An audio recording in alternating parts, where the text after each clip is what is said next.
Selamat datang di Sore X Motivation, tempat di mana Anda menemukan kekuatan untuk meraih impian Anda. Di channel ini, kami berkomitmen untuk memotivasi dan menginspirasi Anda dengan ide-ide dan strategi yang telah terbukti efektif dari para ahli dan pemikir sukses. Setiap video adalah langkah Anda menuju kesuksesan pribadi dan profesional. Jadi, siapkan diri Anda untuk mendapatkan tips, teknik, dan cerita yang akan membangkitkan semangat dan mendorong Anda mencapai tujuan Anda. Saya mempunyai dua ayah, yang satu kaya dan yang satu miskin. Yang satu berpendidikan tinggi dan inteligen, dia mempunyai gelar PhD dan menyelesaikan 4 tahun pendidikan sarjananya hanya dalam waktu kurang dari 2 tahun. Kemudian dia melanjutkan studinya ke Stanford University, University of Chicago, dan Northwestern University, semuanya dengan beasiswa penuh. Ayah yang satunya tidak pernah menyelesaikan pendidikan SMP-nya. Kedua ayah saya itu berhasil dalam karir mereka, bekerja keras umur hidup mereka. Keduanya memperoleh penghasilan besar. Tapi yang satu berjuang keras atau bersusah payah secara finansial sepanjang hidupnya. Sedang yang satunya kelak menjadi salah satu orang terkaya di Hawaii. Yang satu mati meninggalkan puluhan juta dolar untuk keluarganya, amal kasih, dan gerejanya. Yang satunya mati ninggalkan banyak tagihan utang untuk dibayar atau dilunasi. Kedua pria itu kuat, karismatis, dan berpengaruh. Keduanya memberi saya nasihat, tetapi nasihat mereka tidak sama, bahkan kerap sangat berbeda dan bertentangan. Keduanya sangat percaya pada pendidikan tetapi tidak merekomendasikan jalur studi yang sama. Seandainya saya hanya mempunyai satu ayah, saya harus menerima atau menolak nasihatnya. Mempunyai dua ayah yang menasihati saya, menawarkan pada saya pilihan sudut pandang yang berbeda, satu dari pria yang kaya dan satunya dari pria yang miskin.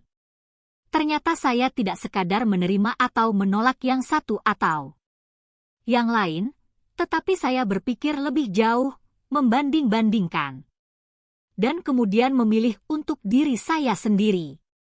Masalahnya adalah, ayah yang kaya belum sungguh-sungguh kaya. Dan ayah yang miskin tidaklah miskin.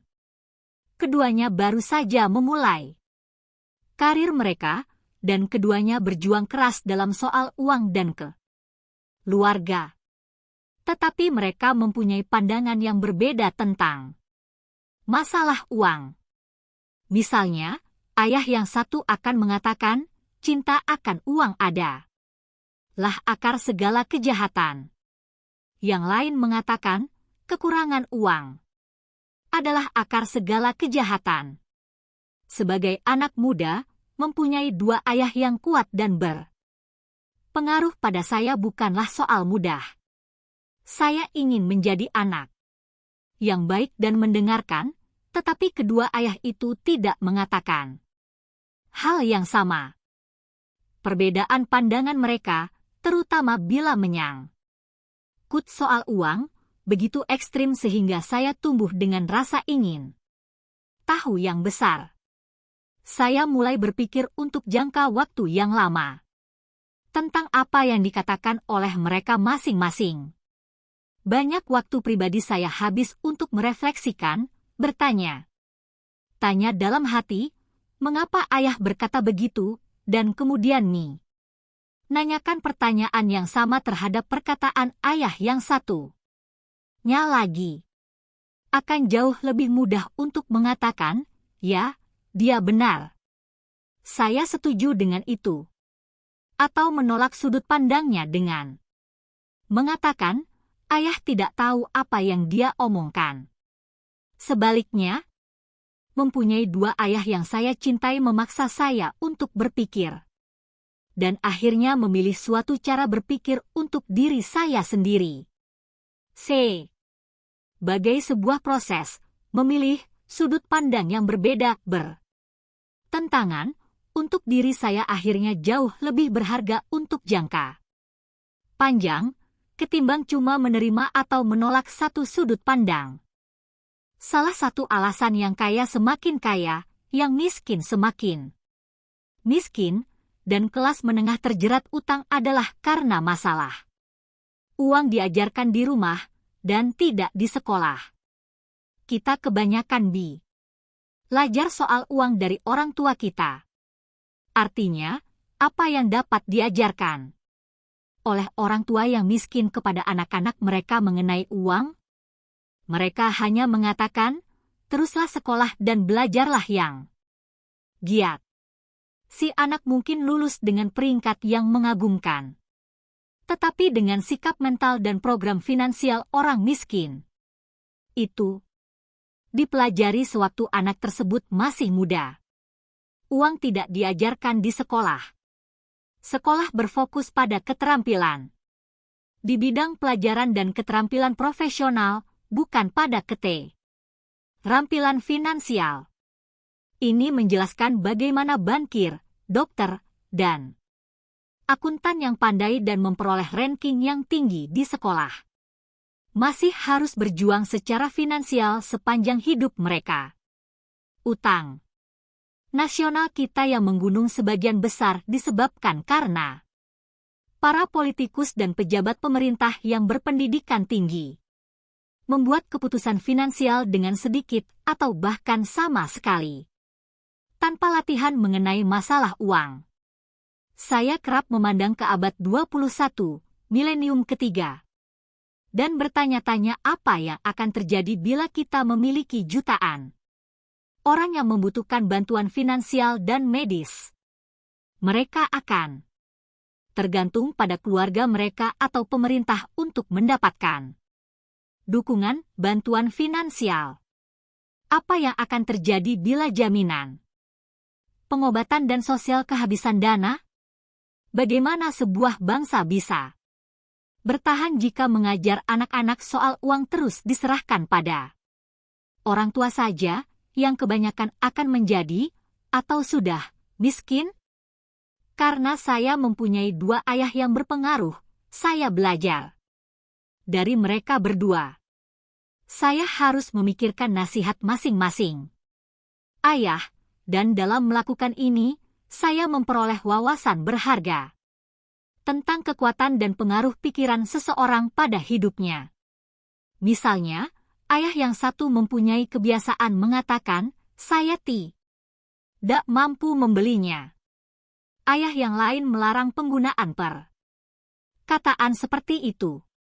Dia mendesak saya untuk berkata, bagaimana saya bisa membelinya. Yang satu adalah pernyataan, yang satunya lagi adalah pertanyaan. Yang satu melepaskan Anda dari kesulitan, yang satunya lagi memaksa Anda untuk berpikir. Ayah saya yang segera menjadi kaya akan menjelaskan bahwa secara otomatis mengucapkan perkataan, saya tidak bisa membelinya, otak Anda berhenti bekerja. Sebaliknya, dengan mengajukan pertanyaan, bagaimana saya bisa membelinya, otak Anda harus bekerja. Yang dia maksudkan bukanlah membeli segala sesuatu yang Anda inginkan. Dia fanatik dalam hal melatih pikiran Anda. Komputer paling hebat di dunia. Otak saya semakin kuat setiap harinya karena saya melatihnya. Semakin kuat otak saya, semakin banyak uang yang saya hasilkan. Dia percaya bahwa selalu mengatakan, saya tidak bisa membelinya, adalah sebuah tanda kemalasan. Meskipun kedua ayah saya bekerja keras, saya memperhatikan ayah.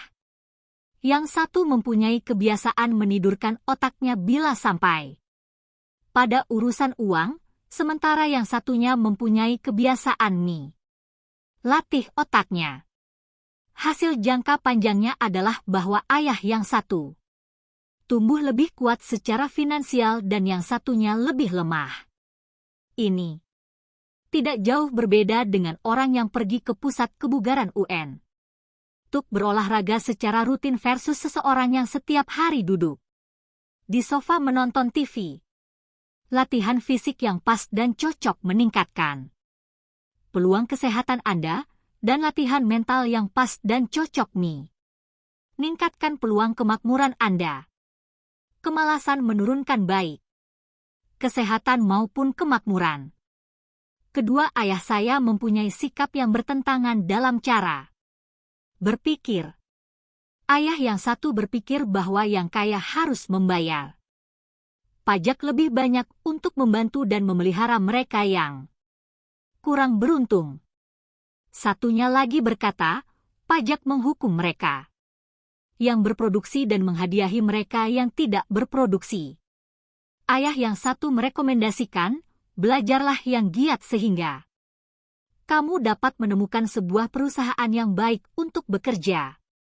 Satunya lagi merekomendasikan, belajarlah yang giat sehingga kamu menemukan perusahaan yang baik untuk kamu beli. Yang satu mengatakan, alasan saya tidak kaya adalah karena saya mempunyai kamu, nak. Satunya lagi mengatakan, alasan saya harus kaya adalah karena saya mempunyai kamu, nak. Yang satu mendorong untuk membicarakan soal uang dan bisnis di meja makan. Satunya lagi melarang keras untuk membicarakan masalah uang saat makan. Yang satu berkata, bila sampai pada urusan uang, bermainlah dengan aman, jangan mengambil risiko. Satunya lagi mengatakan, belajarlah mengelola risiko. Yang satu percaya, rumah kita adalah investasi terbesar kita dan juga aset kita yang terbesar. Satunya lagi percaya, rumah saya adalah liabilitas, kewajiban, dan jika rumahmu adalah investasimu yang terbesar, kamu akan mendapat masalah. Kedua ayah saya membayar rekening pada waktunya, tetapi yang satu membayar rekeningnya duluan, sebagai hal yang pertama, sementara yang satunya lagi membayar rekeningnya belakangan. Yang satu percaya bahwa perusahaan atau pemerintah akan urus Anda dan kebutuhan Anda. Dia selalu peduli dengan kenaikan upah, program pensiun, tunjangan kesehatan, cuti sakit, hari libur, dan berbagai perbaikan lainnya. Dia terkesan dengan dua pamannya yang bergabung dengan militer dan memperoleh tunjangan pensiun dan berbagai keuntungan lainnya setelah 20 tahun aktif mengabdi. Dia menyukai gagasan tunjangan kesehatan dan berbagai privilese khusus yang disediakan militer untuk para pensiunannya. Dia juga senang dengan sistem ikatan dinas yang disediakan lewat universitas. Terkadang, gagasan perlindungan kerja untuk kehidupan dan keuntungan kerja tampak lebih penting daripada pekerjaan itu sendiri. Dia sering mengatakan, saya telah bekerja keras untuk pemerintah, saya berhak untuk mendapatkan keuntungan itu. Satunya lagi percaya pada sikap mandiri penuh dalam soal finansial. Dia dengan lantang menentang mentalitas, berhak, dan bagaimana hal itu menciptakan orang yang lemah dan sangat miskin secara finansial. Dia sangat tegas dalam soal menjadi kompeten secara finansial. Ayah yang satu berjuang keras untuk menabung beberapa dolar, sedangkan satunya lagi sibuk menciptakan investasi. Ayah yang satu mengajar saya bagaimana menulis resume yang mengesankan sehingga saya bisa mendapatkan pekerjaan yang baik.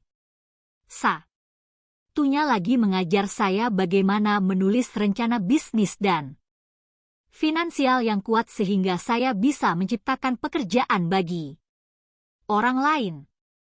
Menjadi produk dua ayah yang kuat dan berpengaruh memberi saya kesempatan mewah untuk mengamati pengaruh pikiran yang berbeda pada hidup seseorang. Saya memperhatikan bahwa orang sungguh-sungguh membentuk hidup mereka melalui pikiran mereka. Contohnya, ayah saya yang miskin selalu berkata, "Saya tidak akan pernah kaya." Dan ramalan itu menjadi kenyataan. Ayah saya yang kaya, sebaliknya, selalu menunjuk dirinya sebagai orang yang kaya. Dia akan mengatakan hal-hal seperti, "Saya orang yang kaya," dan orang kaya tidak melakukan hal ini. Bahkan ketika dia benar-benar bangkrut setelah menderita kemerosotan finansial yang hebat, dia terus menunjuk dirinya sebagai orang yang kaya. Dia akan menutupi dirinya dengan mengatakan, ada perbedaan antara menjadi miskin dan menjadi bangkrut. Bangkrut adalah untuk sementara waktu, dan miskin adalah untuk selamanya. Ayah saya yang miskin juga akan mengatakan, "Saya tidak tertarik pada uang atau uang tidak penting."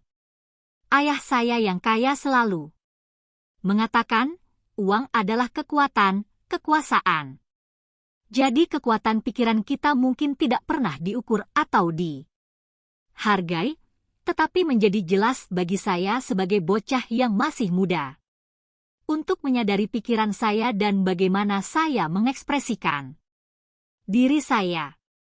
Saya memperhatikan bahwa ayah saya yang miskin adalah miskin bukan karena jumlah uang yang dia hasilkan yang sebenarnya besar, tetapi karena pikiran dan tindakannya. Sebagai anak muda dan mempunyai dua ayah, saya menjadi benar-benar sadar untuk berhati-hati memilih pikiran-pikiran mana yang akan saya ambil sebagai pikiran saya sendiri. Siapa yang harus saya dengarkan, ayah saya yang kaya atau ayah saya yang miskin? Meskipun kedua pria itu mempunyai respek yang sangat tinggi terhadap pendidikan dan pembelajaran, mereka tidak sepakat dalam apa yang mereka pikir penting untuk dipelajari. Yang satu menginginkan saya belajar keras, memperoleh gelar, dan mendapat pekerjaan baik untuk menghasilkan uang. Dia menginginkan saya untuk belajar menjadi seorang profesional, seorang pengacara, atau akuntan atau ke sekolah bisnis untuk mendapat gelar MBA. Satunya lagi mendorong saya untuk belajar menjadi kaya, untuk memahami bagaimana uang bekerja, dan belajar bagaimana membuat uang bekerja untuk saya. Saya tidak bekerja untuk uang, adalah perkataan yang dia ulang berkali-kali, uang bekerja untuk saya. Pada umur 9 tahun, saya memutuskan untuk mendengarkan dan belajar dari ayah saya yang kaya mengenai soal uang. Karena itu, saya memilih untuk tidak mendengarkan ayah saya yang miskin, sekalipun dia memiliki semua gelar universitas. Sebuah pelajaran dari Robert Frost. Robert Frost adalah penyair kesukaan saya. Sekalipun saya menyukai banyak puisinya, yang jadi favorit saya adalah The Road Not Taken. Jalan yang tidak kutempuh. Saya menggunakan pelajarannya hampir setiap hari. Jalan yang tidak kutempuh.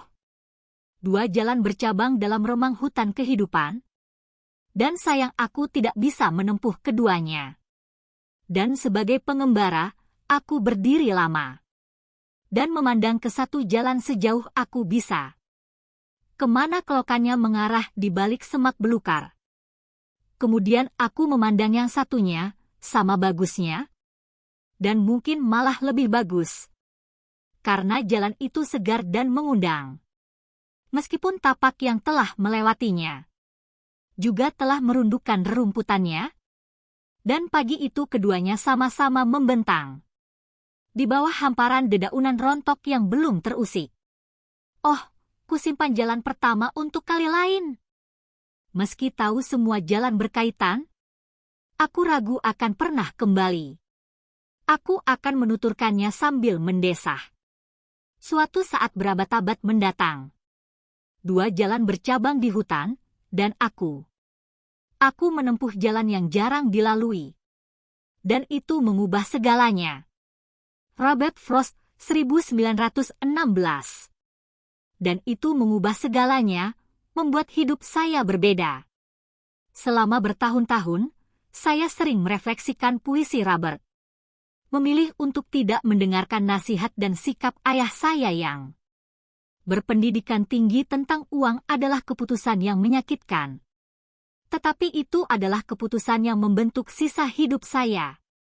Setelah saya memutuskan siapa yang saya dengarkan dan turuti, pendidikan saya tentang uang pun mulai. Ayah saya yang kaya ajar saya selama 30 tahun, sampai saya berumur 39 tahun. Dia berhenti ketika menyadari bahwa saya mengetahui dan sepenuhnya memahami apa yang telah dia usahakan untuk ditanamkan ke kepala saya yang sekeras batu ini.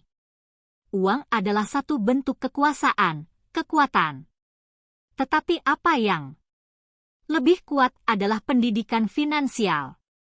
Uang datang dan pergi, tetapi jika Anda mempunyai pendidikan tentang bagaimana uang bekerja, Anda memperoleh kekuasaan atasnya dan dapat mulai membangun kekayaan. Alasan mengapa pemikiran positif saja tidak berhasil adalah karena kebanyakan orang pergi ke sekolah dan tidak pernah belajar bagaimana uang bekerja, sehingga mereka menghabiskan hidup mereka untuk bekerja demi uang. Karena saya baru 9 tahun ketika mulai, pelajaran yang diajarkan ayah saya yang kaya sederhana saja. Dan ketika semua dikatakan dan dikerjakan, hanya ada 6 pelajaran pokok yang diulangi lebih dari 30 tahun. Buku ini bicara soal 6P. Pelajaran itu ditulis sesederhana mungkin seperti yang diajarkan ayah saya yang kaya kepada saya. Pelajaran itu tidak dimaksudkan untuk menjadi jawaban, tetapi sebagai tonggak penunjuk jalan. Tonggak penunjuk jalan yang akan membantu Anda dan anak-anak Anda untuk tumbuh lebih kaya dan lebih makmur, apapun yang terjadi di dunia yang terus berubah dan penuh ketidakpastian ini. Terima kasih telah menonton episode kali ini di Sore X Motivation. Semoga konten hari ini memberi Anda dorongan dan wawasan yang Anda butuhkan untuk mencapai tujuan Anda. Jika Anda menemukan nilai dalam video ini, jangan lupa untuk memberi like, berbagi, dan tinggalkan komentar di bawah tentang apa yang paling memotivasi Anda. Dan pastikan untuk berlangganan dan tekan tombol notifikasi, agar Anda selalu mendapatkan update terbaru dari kami. Teruslah berjuang, teruslah belajar, dan ingatlah, kesuksesan adalah perjalanan, bukan tujuan akhir. Sampai jumpa di video berikutnya.